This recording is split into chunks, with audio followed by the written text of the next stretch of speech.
It sounded like something hit my van. I'm like shaking right now. It was 2 knocks. It was like 2 dum dum. Yeah.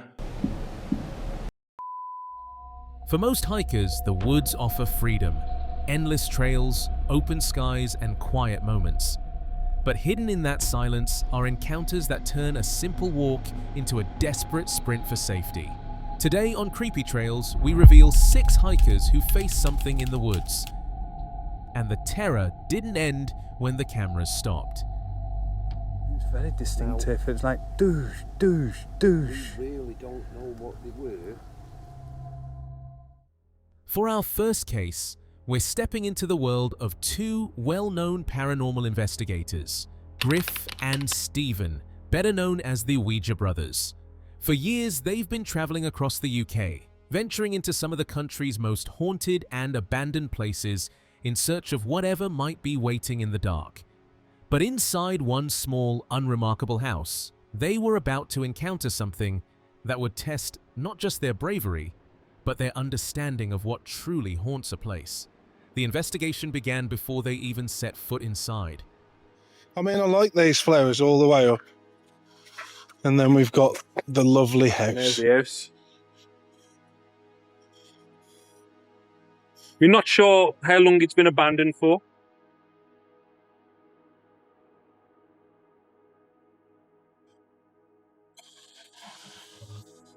The front door. Thought I seen something up in the top window there. You might have, Oh God. because the door's locked.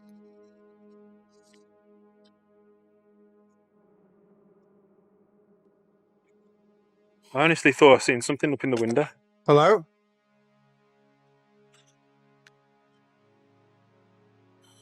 Hello?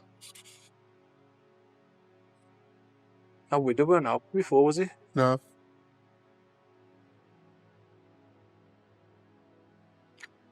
So yeah, we come here last week, and that was closed.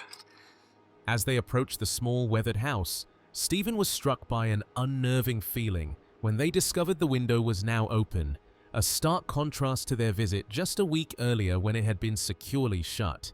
It was a clear sign that the house was not as dormant as it appeared, and that they were possibly not the only ones there. Yeah, it's like, do you know, like your nan's house? Yeah. It's kind of like that, isn't it? Not specifically my nan's, but I think Griff means your general, Do you your know typical nan's house, isn't it? Yeah, your typical, it's warm up here. So the window I would have seen someone in was in here. I think he could have been a bat. Hello?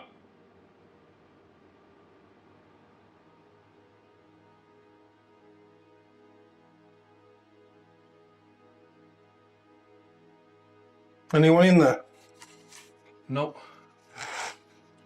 Just close the curtains.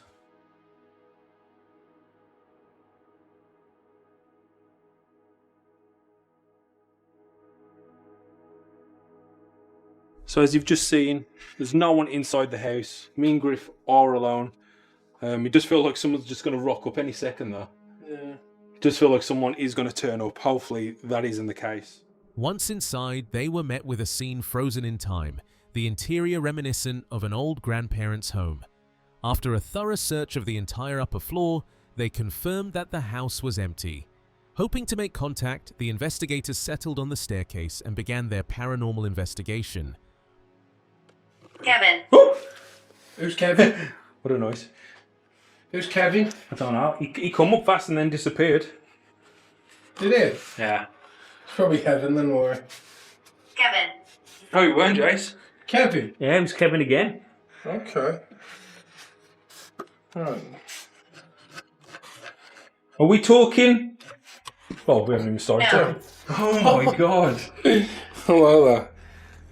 So are we talking? And then he went, no. Is there a spirit inside this building called Kevin?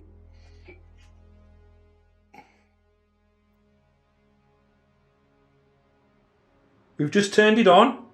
We've turned on the device. And there's no tutorial needed because you've already come up saying Kevin twice.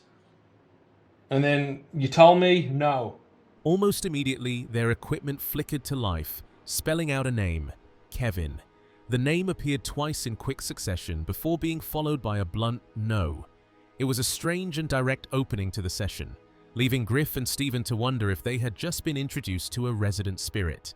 As darkness fell, they switched to night vision and the atmosphere instantly grew heavier. Spirit? Whoa! What? Car. No. No. Run. It just says run on mine. You went woo, and then he went run. Yeah. It was a... Unless someone's coming. If someone's coming... It was crackling noise like coming from in this room. Yeah. It was like... And that's what I'm like, whoa. Could you tell us why you want us to get out? Why you want us to run? A disembodied whoa echoed through the air, immediately followed by a chilling one-word message on their device, run. The stark warning was punctuated by a strange crackling sound from an adjacent room, followed by 2 distinct knocks. Despite the warnings, they decided to split up to cover more ground. Is that you? I don't know. Could have been. Okay. It was 2 knocks. It was like 2 dum. Yeah. But you weren't moving, but... It could be bored, so couldn't it? Try and recreate it. Sound like that? Well, you weren't humping though, was it? I was just standing still, so...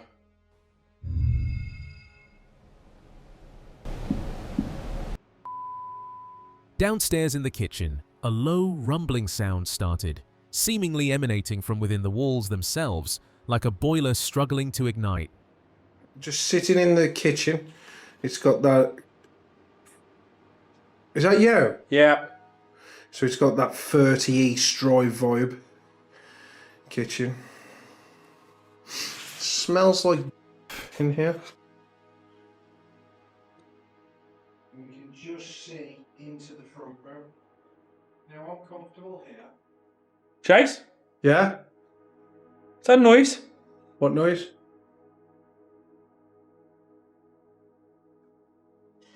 Shh, be quiet.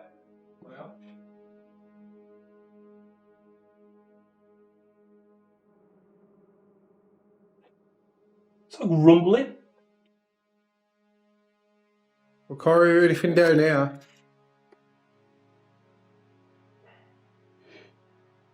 At the same time, the messages from their ghost hunting app grew more sinister, flashing words like demon, bite, and torture. We've been told no many times. We was told to run. I heard a little crackle coming from the room to my left. Again, wouldn't put any of this down to paranormal Demon. evidence or activity. Oh, stay! Yeah? Demon. The Angel and Demon book. No, it says demon on my thing. On your app. Yeah. Are we the demons? Are me and Steve the demons? Imagine that. Bite. Oh, God. Like in a parallel world, Bite. demon bite. It said bite on the ghost tube. For their final experiment, they placed a device on a countertop, daring the spirit to provide definitive proof of its existence by knocking it to the floor. They tried to provoke a reaction, asking the spirit to push the black box off the edge, but the only response they received was, why? Beyond that, there was nothing. We'll take the cost. Get another one. Come and push that black box off the side. We've had it once before. It was at a legendary location called Wentworth Woodhouse. I know you weren't there, but could you replicate? Why? Why does she want to do it? Because it'd be amazing evidence to show the world. Well, I don't know about amazing. It'd be pretty good. I'd be happy with that, wouldn't we, Jess? Yeah, I'd love it. I'd love every second of it. It'd show you that you was listening to us the whole time, and it'd show that if you did want to communicate with us, you didn't, and then you'd do this, and then this would be great, and we'd leave, and at least we'd have something to suggest that you was here. Exactly. Because at the moment we've got nothing. We've got nothing to suggest that anybody's here with us. We've got nothing to suggest that there's any sign of any ghosts, and we've got nothing to suggest that ghosts are even real. So if you can hear us and you are in a different realm or a different dimension or anything like that, go towards the green light and knock it off. Smash it on the floor. Although they left without any object being thrown, the question of what they experienced lingers. Was it a spirit named Kevin trying to warn them away from a darker entity? Or were the unsettling words and strange noises merely the product of an old house and their own frayed nerves? So that's it. That's it for another adventure. From Griff and Steve inside another haunted, abandoned place in the UK. Did we get anything? I don't think we got anything concrete where we could say we've got, paranormal activity. But it's been a blast. It has been fun to finally investigate this place. A lot of vibes from 30 East Drive. A few heart-pumping moments, like when I just touched that cupboard. Griff smacked his head off the beam, which is always a bonus. And just little things like that. It's been good to come out. It has been ridiculously hot, so I can't wait to get out of here. The true nature of what resides in that small, abandoned home remains a mystery.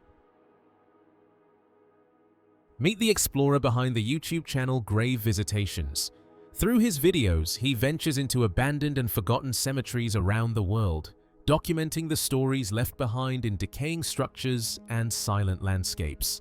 One day, during a trip to an old cemetery in Belgium, he would stumble upon a scene far more disturbing than he could have ever anticipated. The explorer began his journey in a vast, overgrown cemetery, its solemn beauty immediately striking him. Hi guys, welcome back to the channel. So I'm here in Belgium and I'm in an old cemetery here, and it's an abandoned cemetery, and I'm not going to give out the name of the cemetery, but we will go and have a look around. And there is certain areas here that are dangerous ground wise. They're kind of areas that are closed off as well. But there's some Jewish graves here and Jewish people buried in this old place, and it's really beautiful. He wandered through the maze of weathered tombstones and crumbling mausoleums, captivated by the old photographs that put faces to the names etched in stone. The site held historical significance, even housing the grave of George Remy, the famed creator of the cartoon character Tintin. Down this direction here, because there's a grave I want to show you, and it's very, very well known. The person, the story, the creator, the man who created Tintin. So if anybody knows about Tintin, the cartoon character with his little dog. So this is the grave here of George Remy, who was also known as Hergé, and he was born in 1907 and he passed away in 1983. As he ventured deeper, he noticed something far more ominous, a dark opening leading to an old underground crypt. Ignoring the clear danger, he descended into the darkness below. What he found was staggering, a massive, seemingly endless tunnel complex. This was the final resting place for 800 members of the Jewish community, their tombs lining the walls of the cavernous space. But the sheer scale of the crypt was not the most unsettling part. This is an old underground crypt that you see here, and there's 800 people buried below here, and they're all from the Jewish community. Wow, that is crazy, guys. Look at that. Right, guys, so we're down in here. We're down in here, and as I was saying, we need a torch. Wow. This goes on for ages. There's 800 people buried in here. Jewish people. Wow, this place is crazy. Look at this.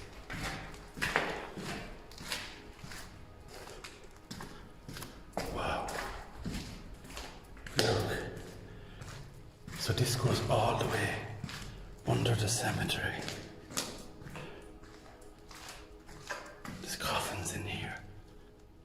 Oh no, a little baby's coffin. How sad. Little baby's lead coffin. They all look like they're little babies. There's more there, look at that. Wow.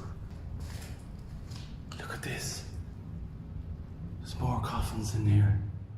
His camera soon fell upon a row of tiny, decaying coffins, the heartbreaking and eerie sight of infants' graves in the silent darkness. As he pushed deeper into the crypt, the scene grew more macabre.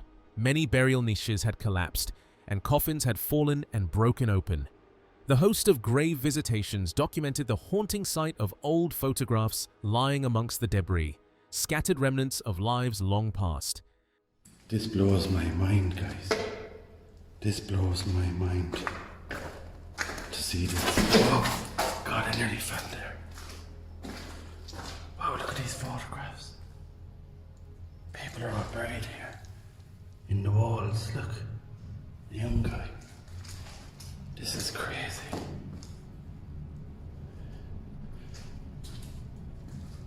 Whoa, look at all this. A huge lead coffin. And bones. More in there.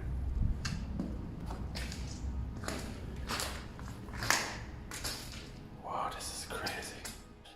Then he saw it, the discovery that turned his blood cold.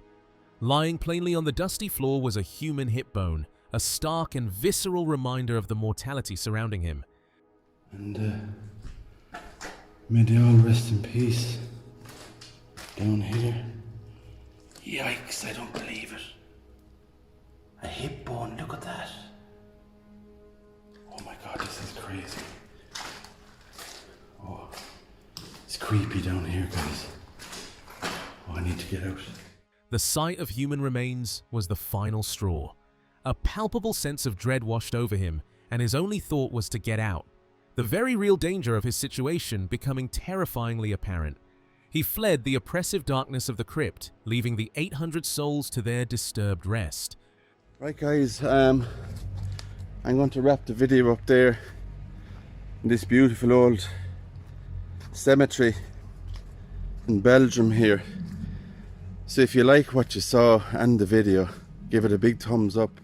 Though he emerged from the crypt unharmed, the explorer was visibly shaken.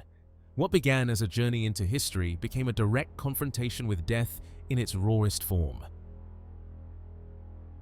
Trent is the creator behind the YouTube channel Trent the Traveler. He visits across North America in his van, seeking out abandoned, creepy, and allegedly haunted locations. With his candid storytelling, he brings his audience along for every moment of the journey. But one night in the mountains of Colorado, he would learn just how terrifying a solo venture into the unknown can truly become. On a trip through the mountains of Colorado, Trent found himself on a remote dirt path known as Phantom Canyon Road. Hi everyone, my name is Trent and I live and travel out of my van all across North America, and along my travels I often stumble upon creepy, abandoned, or even haunted places. And today I am traveling through the mountains of Colorado, specifically on a road called Phantom Canyon Road. A former railroad line from the 1800s used to transport gold and passengers. This is a road that was once a railroad system in the 1800s that transported passengers and gold from Canyon City to Victor, Colorado. And while that general synopsis may not sound very spooky to you, there is a reason why the locals call this road Phantom Canyon Road. And today I'm going to explore some of those stories while I camp in this supposed haunted forest alone. As darkness fell, he began his search for a place to camp for the night, all alone in a forest whispered to be haunted. After a tense search, he finally found a promising spot by a creek, deep in the canyon, and prepared to settle in for a long, eerie night. Okay, I think this is a good campsite for the night. We're right in the middle of this canyon here, and we've got a nice, beautiful, flowing creek right in front of us. However, we are right off the dirt road, but that doesn't bother me too much. I mean, the dirt road is the whole reason why we're here anyway. But before we jump into the spooky ghost stories for the night, I'm gonna hop in the van, set up Starlink, make a quick bite to eat, and then we'll come out, do some adventuring, and see if we witness anything while camping here or wandering on these roads. With his camp set up and a fire crackling, Trent began to recount the chilling tales that give the canyon its name. He spoke of the area's violent past during the 1800s mining boom, a time filled with labor strikes, sabotage, and... According to local legend, passengers on the old railroad once saw the apparition of a man in prison attire walking the tracks. In the 1800s, this area, or this road that we drove in on, used to be a railroad system that connected Florence and Cripple Creek, Colorado. It was used to transport both passengers and gold during a time when mining was what kept these towns alive. And supposedly in the 1890s, passengers aboard the train were traveling through this canyon and they saw a man walking along the train tracks in prison attire. However, that man supposedly looked like a man that was previously executed at the Colorado State Penitentiary down in Canyon City a few days before. Now, a lot of the people that ended up in the Colorado State Penitentiary down in Canyon City or the jail in Cripple Creek were often miners that worked in this area. And they found themselves getting locked up for many reasons like public intoxication, theft, or even... It's believed the spirits of vengeful miners and prisoners still roam the forest, with campers reporting sightings of ghostly figures in the dead of night. As he told the stories, the forest silence was broken by a sound in the nearby brush, putting him on high alert. And people that come here to camp overnight claim to see ghostly figures that look like prisoners or miners walking among this forest late at night.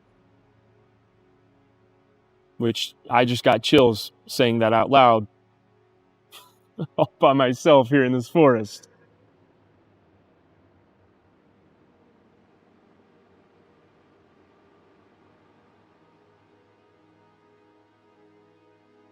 I thought I heard something moving over here.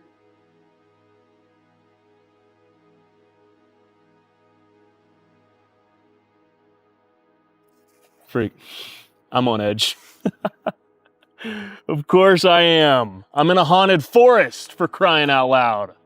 Deciding to face his fear, he put out his fire and set off to explore the darkened road, aware that the supernatural wasn't the only threat. He was deep in mountain lion country. Trent might have been ready for the animal threats that live in the area, but those were not the only vulnerability in an area.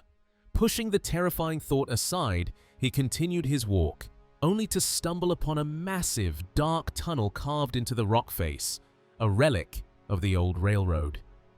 Now, even though I'm here for the ghosts and the fear factor, there are some other things and other threats along this road and in this forest that I need to be aware about and smart about. I am in bear, bobcat, mountain lion country, so I need to be very careful traversing this road at night alone. So I do have some form of protection just in case I do come across an animal that is a threat and I can scare it away. Wait.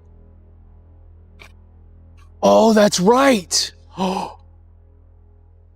I don't know if you guys can see this, but I forgot that this road has tunnels.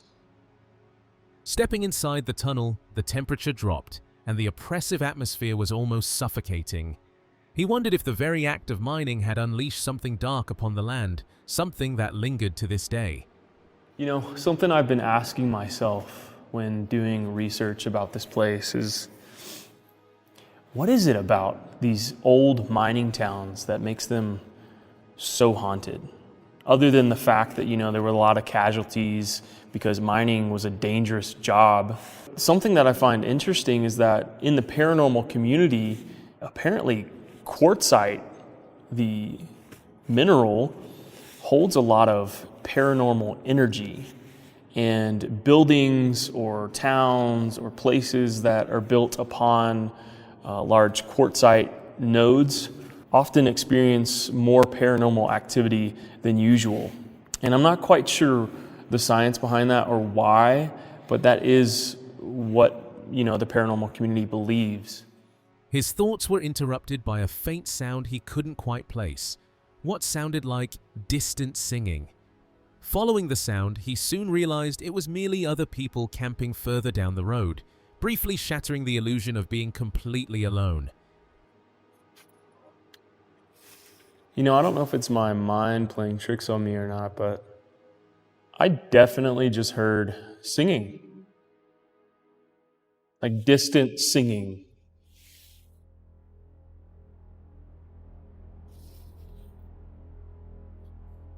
Okay, I know for a fact that the camera can't pick it up. It is so faint that I'm like struggling to hear it. And I don't know if it's like the sounds bouncing off the tunnel walls or what, but it literally sounds like people singing.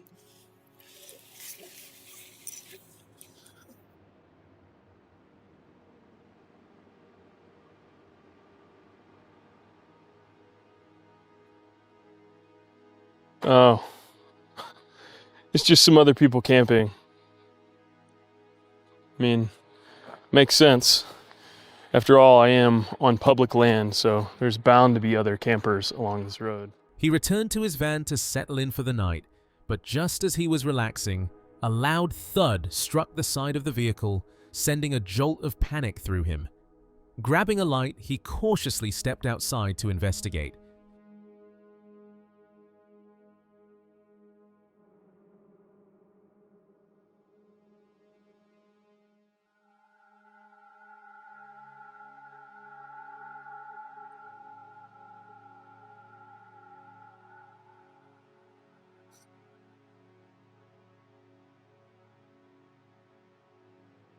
Okay.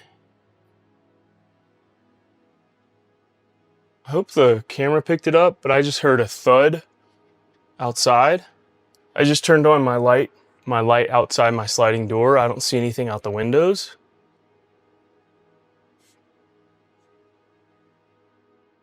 It sounded like something hit my van. I'm like shaking right now.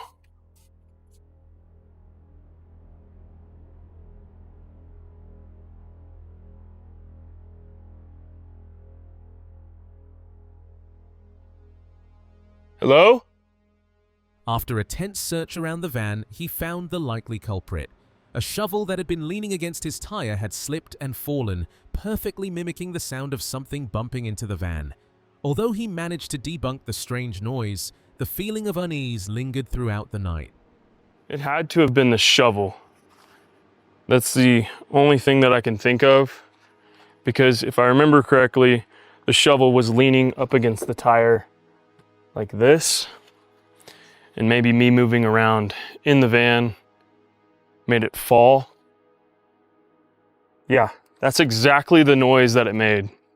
Debunked. Oh, I am on edge tonight.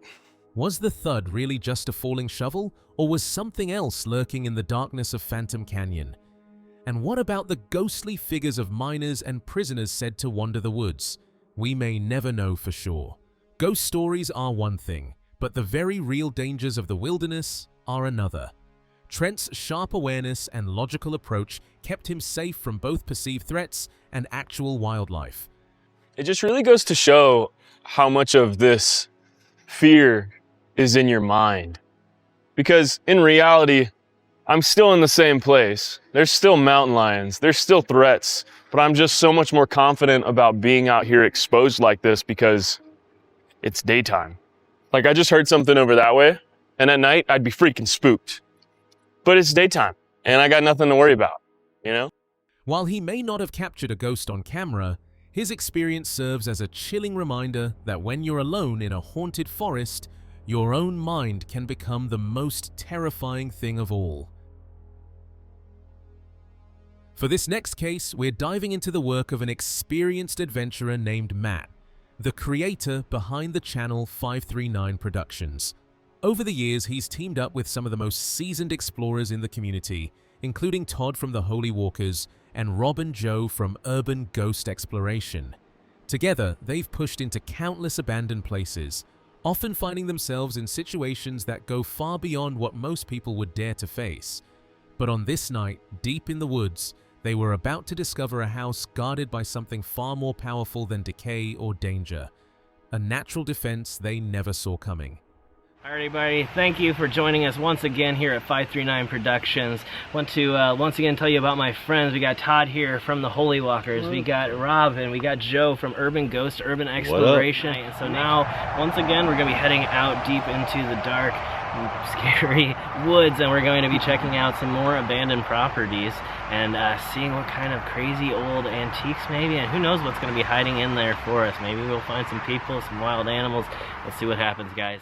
The night began with excitement and camaraderie as the group prepared to head into the woods. They were ready for whatever they might find, from old antiques to unexpected wildlife, but nothing could have prepared them for the physical ordeal that awaited them.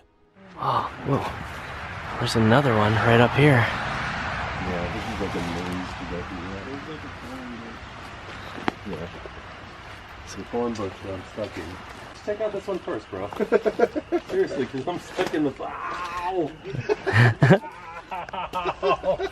Right over there. This is awesome. You can see a Joe in his native environment. He's become entangled. An easy target for predators. Their adventure started as they approached the first property, immediately noticing that it was surrounded by an almost impenetrable fortress of thorns. The challenge was clear. If they wanted to see what was inside, they would have to go through it. The journey through the dense, sharp bushes was a grueling battle. Every step was a struggle as thorns tore at their clothes and skin, tangling them in a painful embrace. Oh yeah, we have to max it all down. Right? That's... We can get there, it's open. Yeah. I think, yeah.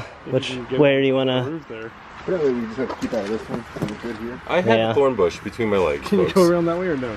Seriously, I truly do. Look at this. This is unbelievable. It's actually quite funny.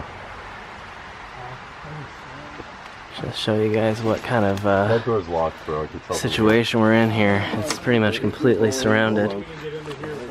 Oh! Yeah. Oh. All right. Maybe if I just move quickly. You kind of stand on them. My legs are not that.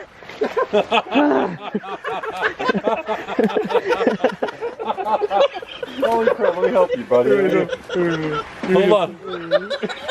Hold on, let me help you. Hold on, let me get these over you. Alright. Come on. Oh, come on. Alright. Hey, Rob. Alright, now it's Rob's turn. Alright. Look at Rob going through. Oh god. We're gonna win American Ninja Warrior after this, bros. I gotta tell you, if one of you guys gets stuck with a thorn, I'm not gonna be pulling it out with my teeth. Oh man, why not? After a significant effort, they finally breached the thorny perimeter and stood before the abandoned house. But their relief was short-lived as they faced a new problem: finding a way inside. Matt, we're gonna send you through. Open the front door. Go up the roof. Slide down the hole. What is this? Is this a way in? I mean, maybe. Just check it out. There's a little bit of thorns there. I mean, it's weird. It's like a shutter, I think. Probably asbestos. It's nailed shut. It's probably asbestos. Let's hope not. A lot of the shutters are just asbestos. Yeah, you're right. No, please don't get hurt, bro. There is an opening there, but then the roof kind of goes down. You see it? Yeah. Careful, man. Seriously. After a thorough search, they discovered an opening. But as they stepped inside, the atmosphere shifted from one of adventurous triumph to one of palpable danger. The interior was in a state of catastrophic decay. The roof and floors had completely collapsed, creating a treacherous and unstable environment. Jars containing preserved food still sat on the shelves, and the explorers quickly realized the peril they were in. Alright, this is where we're camping out, boys. Yeah. Overnight challenge. Yeah. Unplanned. Yeah. Overnight. Look how messed up. As you can see, there's definitely jars with food still in them on the shelves. Probably some like canned peaches. Oh, this is gross. There's not too much, but I mean it's all, whoa, that was scary. Yeah. I heard the floors creak. Yeah. There's definitely places where the floor's not even there anymore. Yeah, this is incredibly dangerous. some very interesting magazines and stuff left on the floor, but I think we would be risking our own lives just to venture in. Yeah, we don't want to lose anybody tonight. Recognizing that venturing any further would be risking their lives, they made the wise decision to retreat, documenting what they could from a safe distance before facing the thorny gauntlet once more on their way out. The house remains a forgotten relic, swallowed by the woods and protected by its vicious thorny barrier. But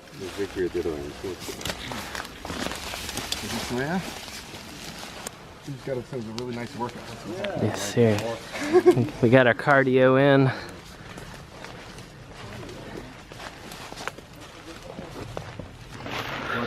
Here. We really couldn't explore much here, but I'm still going to put it at the end of the other video. While Matt and his friends didn't encounter any spirits or squatters, they faced a different kind of threat, one from nature and decay itself. It was a powerful reminder that sometimes the greatest dangers in abandoned places aren't ghosts, but the very real possibility of the past collapsing around you. Our next goes around an outdoor creator named Larry, the man behind the channel Work Less, Enjoy Life More. For years, he's been documenting life on the road, capturing everything from peaceful fishing trips to open desert. His videos celebrate the beauty of the outdoors, but they also come with their own risks. On a quiet night in the Utah desert, Larry and his friend would encounter something so strange it shattered the calm of their adventure and left them questioning what was really out there with them. The trip began like any other adventure. Larry and his friend Vic set up camp in the vast open landscape of Moab, Utah, ready to enjoy the scenery and do some fishing. Hi, welcome back. My name is Larry if you're new. We're actually camping in Moab, Utah this time. It's very windy today, so hopefully you can hear me over the wind, but I'm actually camping with a friend of mine, Vic. Vic has a YouTube channel as well named Down by the River. Vic?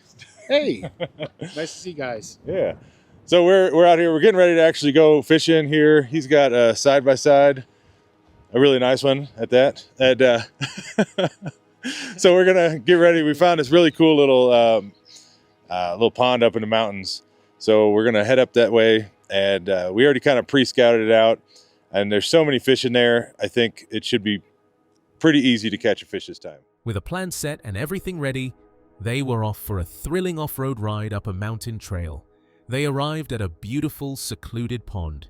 The day was spent enjoying the wilderness, trying to catch fish, and soaking in the remote beauty of their surroundings. Wait, I got one. Look at that. No. Y'all saw it. I got it.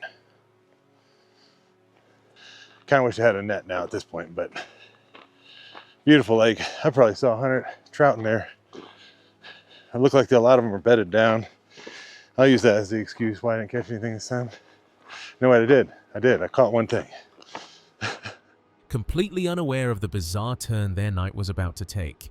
As evening fell, the mood began to shift. The winds picked up dramatically, forcing them to huddle around a small contained fire pit instead of a proper campfire. We've been sitting out here. We've been wanting to make a real fire, but it's just the winds have just been so strong all night, nonstop. I don't know what they are, 30-mile-an-hour winds or something. You can see the full moon back there. That's nice.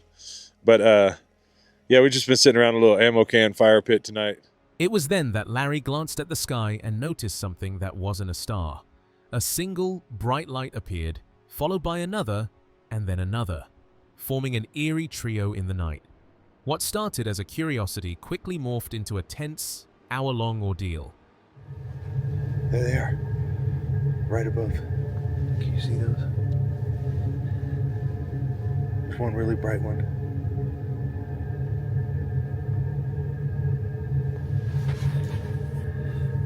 Up here, there's a really bright light. There's three again.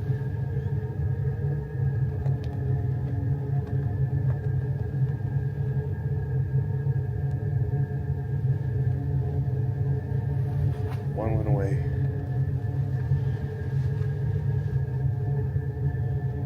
Oh, it's coming back. Look, there's another bright one.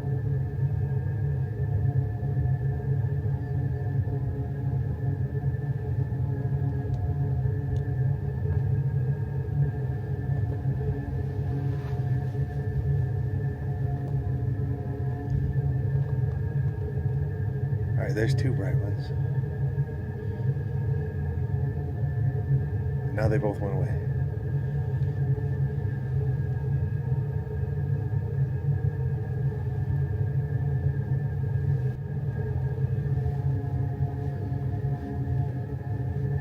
There they come. Here's another one. Another bright one. There's two bright ones again. You gotta see those two lights. One went away.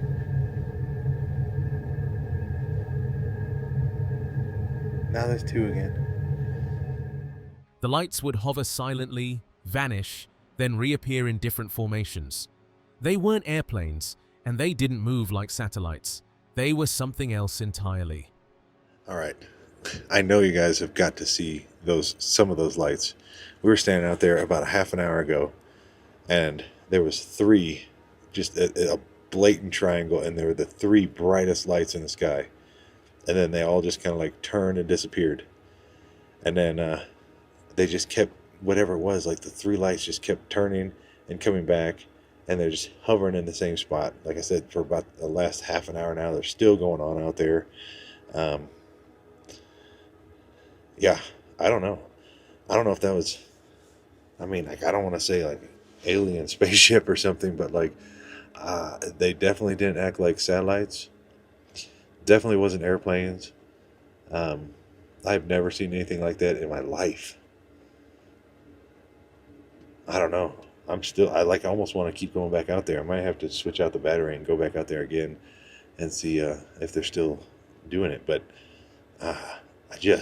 that's got to be probably one of the creepiest things I've seen in the sky before. For nearly an hour, Larry and Vic watched as these silent, intelligent lights performed their inexplicable dance in the sky. The feeling of being watched by an unknown entity was profoundly disturbing. There's just two really bright lights right there.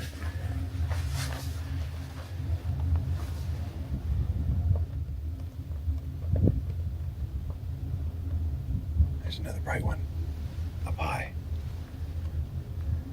There's two bright ones.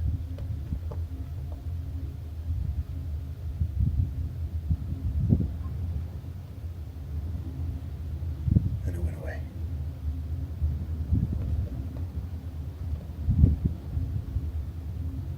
Oh, there's a really low bright one. Right there. Look at that. What is that?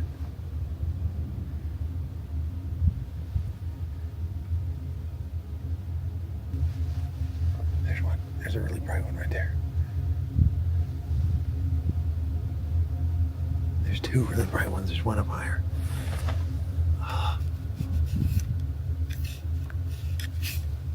Oh, missed it. There it is. There's one bright up high. The next morning, Larry and Vic immediately discussed what they had witnessed. Neither of them could identify what they were seeing overhead, and that uncertainty was unsettling enough. What do you think of the lights last night? I have no idea what that was. I mean, it could have been a UFO. Who knows? Yeah, the first initial three, like in that triangle, when we first saw it, we couldn't get the camera out fast enough. Like, that was the craziest one. I kind of wish I had that on camera, but they were definitely just over here spinning around all night long. Yeah, it's so unusual. Yeah. I've never seen anything like that before. I haven't either. I guess we're going to pack up, head out here in a minute or soon, once we get everything put in the trailers. It's going to be a process, but we'll get it done. I believe in it. Staying in such an open, exposed spot simply didn't feel safe anymore. While Larry and his friend left the location unharmed, the footage they captured leaves behind a chilling mystery. All right, we're on our way. I think it's only like maybe a 30-minute drive, so it shouldn't be too long. Definitely going to drop a lot of elevation, but the weather's going to be getting cooler here over the next couple days, so that's the idea, is drop in elevation, it'll get warmer. What were those lights that hovered over their campsite in Moab? Were they simply silent observers, or was it a warning of something more? Whatever the answer may be, one thing becomes clear. We may not be as alone in the wilderness as we like to believe. It begins with a warning. There are people who live out here, and they can be hostile. As night falls over the dense woods of Pretoria Pits, two men set out to spend the night in what's considered one of the UK's most haunted forests. The journey is shared on Mox's channel Moxley's Paranormal World. The site, infamous for the 1910 mining disaster in Pretoria Pits that claimed 344 lives, carries a weight that seems to linger in the air, and soon, that presence begins to make itself known. Mox and his fellow traveller reach the overgrown pit area, once the heart of the tragedy. Is where one of the UK's worst mining disasters happened, just up this way. And that's where 244 lost 344 lost their lives over there. Alright, Look so at all it. this brick with the gear Yeah. is part of it. Yeah, so all this is part of, what call it the elevator to get them up and down. Yeah. But yeah, then people wonder why there's so many sightings of paranormal out here. All those souls and that could be trapped down in that pit. But I do have to say, reading up, a lot of the people who in this pit, they all got pulled out. So there's no bodies down. He pauses at the spot where the miners perished, remarking that no bodies were left behind as they were all pulled out, but there was still something heavy in the air. As dusk settles, he describes hearing faint laughter and voices of two kids and a woman. Did you hear that? Yeah. That was over there somewhere, the first one. Yeah. It sounded like kids to me. It sounded like two kids and a female to me at the time. But I've just been saying there on camera that it could be anybody, couldn't it? It could be. It's early evening yet. Of course it is. But if you, the time to be worrying about hearing kids would be 2, 3 o'clock in the morning, because it'd be like, early hours. well, kids shouldn't be out here on their own. No, Well, they were kids. Yeah, of course they were. But at this hour, deep in the forest, that explanation feels impossible. They pitch their tents in silence, miles from any trail, the darkness pressing in around them. Then comes the first sound, a whistle cutting through the quiet. A shadow darts past the trees, followed by loud, distinct bangs echoing in the distance. "It was loud, mate." "It was distinctive," one of them says, scanning the woods with his torch. Are there people nearby or something else? It scared me then. That was very loud, wasn't it? Yeah, that was really loud. I was like, hey. So there is people in the woods. That will explain what I seen going past then. Hey Ming, we've walked in here. Yeah. We're away from the trail. Yeah. Right. So I'm stood over there. Before that whistle, I swear, through the trees, something went through the trees. Okay. I can't rule out somebody on a push bike. Right. But then, it's possible. that whistling, Yeah. that whistle. So there's definitely people out here. I've just heard them over there. I think it might have been somebody just whistling to others. Yeah. Possibly. That's more than likely the case, but It is. They might have got just a little bit too far behind Yeah. and whistled to slow them down. But who yeah, knows? yeah. Well,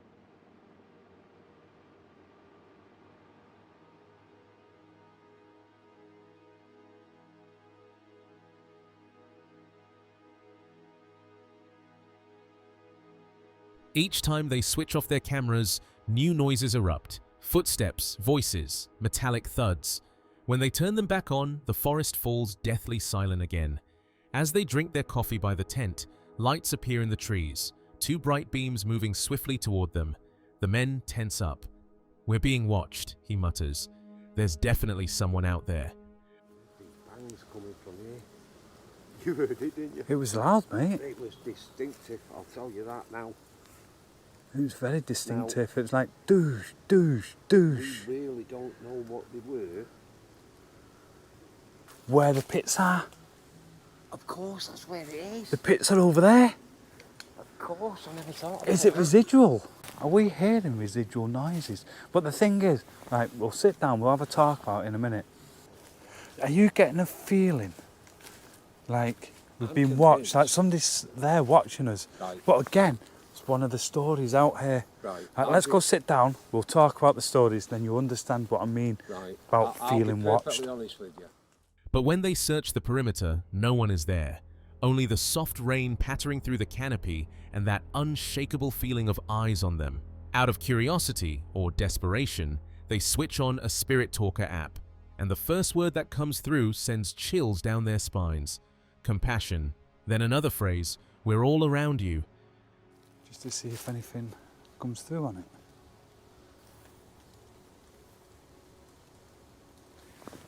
Compassion. Compassion. See how dark that is then. Compassion. Right, so we're hearing some weird noises out here. Is it you walking around? It's a bad idea. Who's here with me? Who's out here in this forest? We're all around you. What? We're all around you. In one of the stories is of eyes, stuff like that, that's been seen watching people. Soon, both men are on edge. They know it does not feel dangerous, but the feeling of being watched was still present.